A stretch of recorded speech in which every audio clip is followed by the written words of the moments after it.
আগামী রবিবার রামনবমীর দিনে ভুলেও খাবেন না এই 5টি খাবার।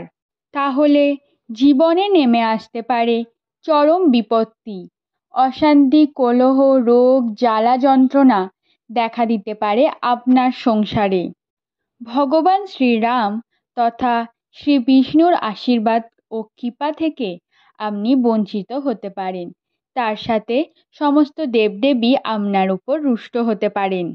নমস্কার বন্ধুরা, উপাসনা ইউটিউব চ্যানেলে আপনাদের সকলকে অনেক অনেক স্বাগত।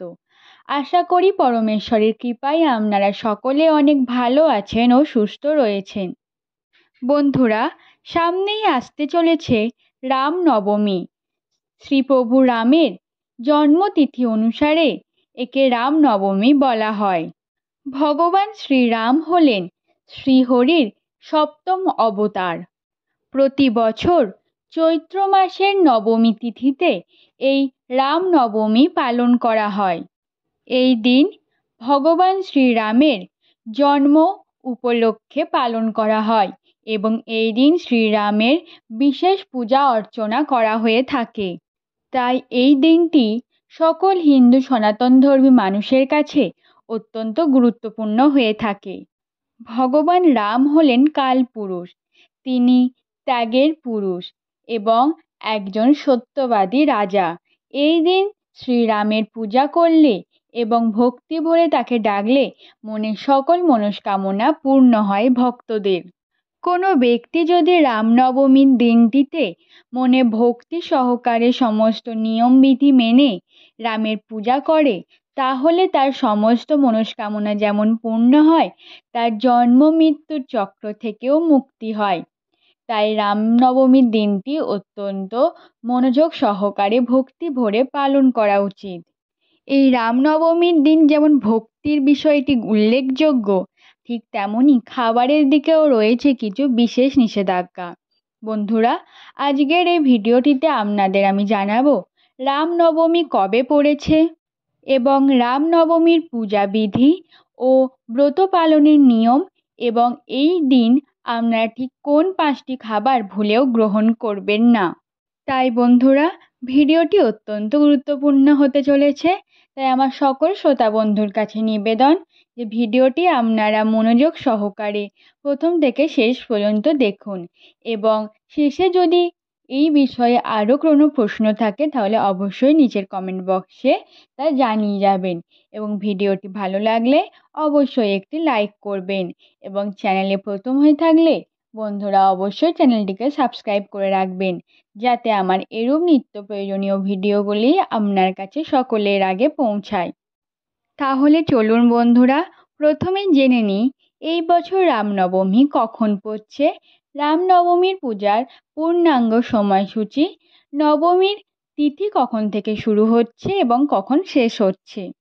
এই বছর রামনবমী পড়েছে ইংরাজির 6/2025 এবং বাংলার 23শে চৈত্র রবিবার দিন, এবং নবমী তিথি শুরু হচ্ছে ইংরাজির 5ই এপ্রিল 2025 এবং বাংলার 22শে চৈত্র 1431 শনিবার রাত্রি 12:30 থেকে, এবং নবমী তিথি সমাপ্ত হচ্ছে 6ই এপ্রিল 2025 এবং বাংলার 23শে চৈত্র 1431 রবিবার রাত 11:32।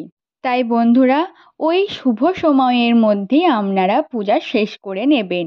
চলুন বন্ধুরা, এবার জেনে নিই ঘরোয়া পদ্ধতিতে রামনবমীর পূজার নিয়ম ও বিধি। রামনবমীর দিন আপনারা সকলে ব্রহ্ম মুহূর্তে ঘুম থেকে উঠবেন।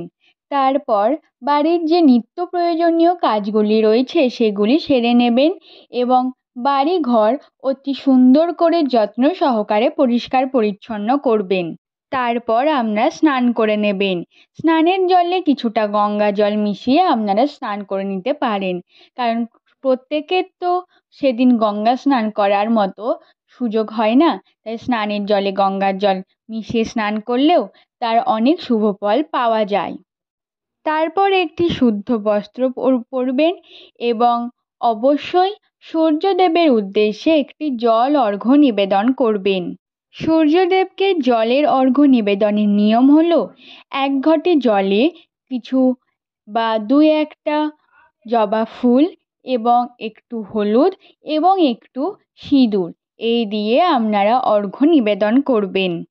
তারপর আপনি আপনার বাড়ির আসনে বসে পূজা সেরে নেবেন এবং আপনার বাড়িতে যদি রামের মূর্তি থাকে বা রাম সীতার মূর্তি থাকে তাহলেও আপনি তাকে পূজা করে নেবেন। একটি শুদ্ধ হলুদ রঙের বস্ত্রের ওপর আপনি মূর্তিটিকে রাখবেন এবং মূর্তিটিকে গঙ্গার জল দিয়ে পরিষ্কার করে নেবেন। তারপর ধূপ ও দীপ জ্বালিয়ে দেবেন এবং চন্দনের সহযোগে ফুলের সহযোগে আপনি পূজাটি করবেন। এই দিন যদি সম্ভব হয় অবশ্যই একটি পদ্মফুল নিবেদন করতে পারেন এবং না পারলে একটি গাঁদা ফুলও হলুদ রঙের নিবেদন করতে পারেন এবং একটি তুলসী পাতার নিবেদন অবশ্যই করবেন। এরপর আপনার সাধ্যমতো ফল, মিষ্টান্ন, ভোগ, নৈবেদ্য আপনি দেবেন। এই সময় অবশ্যই আপনি রাম মানস চল্লিশা বা রাম চল্লিশা বা হনুমান চল্লিশা পাঠ করতে পারেন।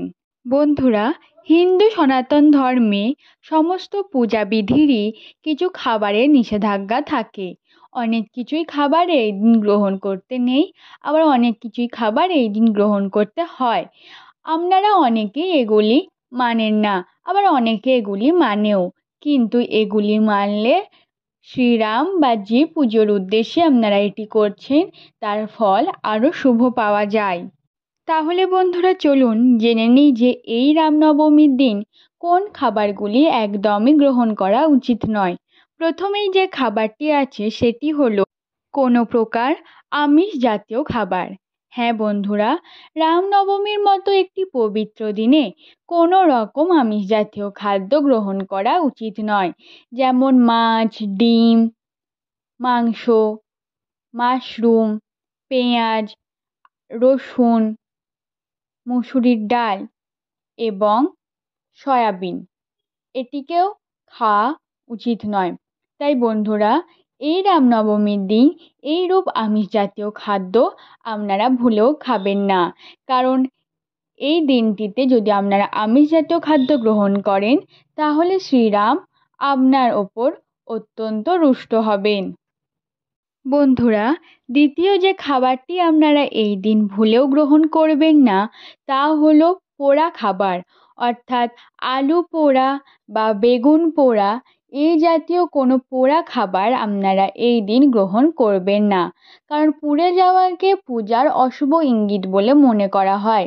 তাই এই দিন যদি পোড়া খাবার আপনারা গ্রহণ করেন সেটি হবে অত্যন্ত অশুভ, যার ফলে মা লক্ষ্মী ও শ্রীরাম আপনার ওপর অত্যন্ত রুষ্ট হবেন। পরবর্তী এই দিন আপনারা যে খাবারটি গ্রহণ করবেন না তা হলো কোনো প্রকার তেঁতো জাতীয় খাবার। হ্যাঁ বন্ধুরা, এই দিন তেঁতো জাতীয় খাবার অর্থাৎ উচ্ছে, করলা, নিমপাতা এই জাতীয় খাদ্য আপনারা ভুলেও গ্রহণ করবেন না, কারণ এগুলি গ্রহণ করলে আপনার জীবনে নেমে আসতে পারে চরম বিপর্যয়। ঈশ্বরের কৃপা থেকে আপনি বঞ্চিত হতে পারেন, তাই ভুলেও গ্রহণ করবেন না।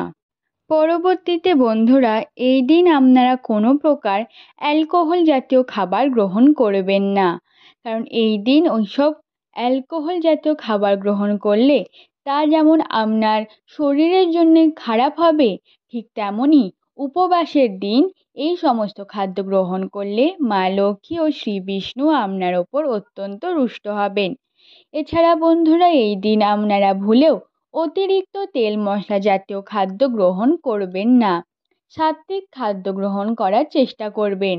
অতিরিক্ত তেল মশলা জাতীয় খাদ্য এই দিন গ্রহণ করা উচিত নয়, কারণ এটি একদমই শরীরের জন্য যেমন ভালো নয়, ঠিক তেমনই সাত্ত্বিক খাদ্য গ্রহণের বদলে আপনারা এরূপ খাদ্য গ্রহণ করলে মা লক্ষ্মী আপনার ওপর রুষ্ট হবেন। রামনবমীর দিনটি একটি পবিত্র দিন, তাই এই দিন কারুর সাথে ঝগড়া বা বিবাদে জড়াবেন না এবং পরিবারের কারুর সাথে কোনো রকম কলহ করবেন না। সমস্ত রকম খারাপ চিন্তা মন থেকে দূর করবেন এবং ভক্তি সহকারে উপবাস করে শ্রীরামের পূজা করবেন। তাহলেই দেখবেন আপনার জীবনের সমস্ত দুঃখ কষ্ট দূরে গেছে এবং আপনার জীবনে ভালো সময় আসছে। তাহলে বন্ধুরা, আজকের ভিডিওটি এই পর্যন্তই।